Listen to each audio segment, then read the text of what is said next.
Okay, we're putting all the rugs back in. Everything is being detailed. We're trying to fix some of this upholstery, and we put a new headliner in.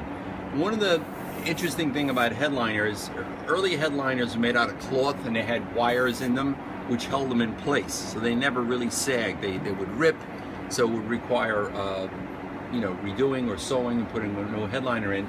These new headliners have a foam. What happens with the foam on all these newer cars is that the foam actually oxidizes and falls apart. It turns into a powder. So whatever adhesive was there was used to keep it to the ceiling of the car is just disintegrated, and it releases the vinyl, which is still in good shape, and then it sags. Okay. In this case, we put a new headliner in. It had new vinyl with brand new foam underneath it. We glued it on with a very high density adhesive, and now this thing is back in shape.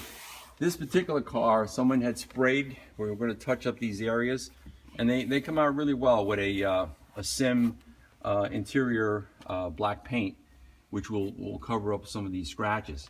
We had one issue back here. This is a panel that was made originally from the factory. It was all warped, so the vinyl was warped on it, and we wanted to fix it.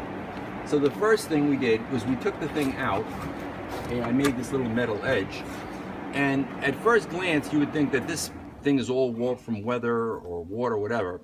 And we were going to make a new piece of masonite or cardboard, cut it out, put all these little cuts in it, re-rivet these attachment points, and then re-put it on the car.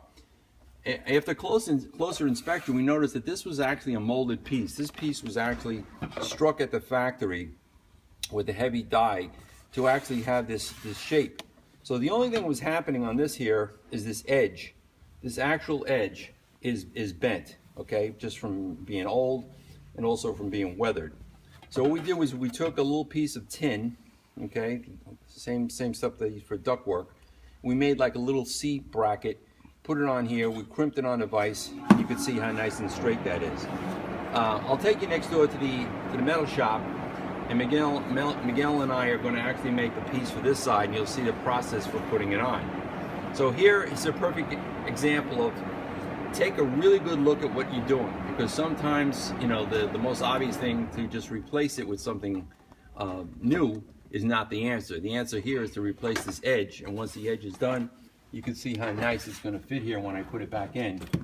It's going to, you know, touch the roof, and when I put new vinyl on here, it'll actually hold it really nice. Okay, so we'll take a look at that.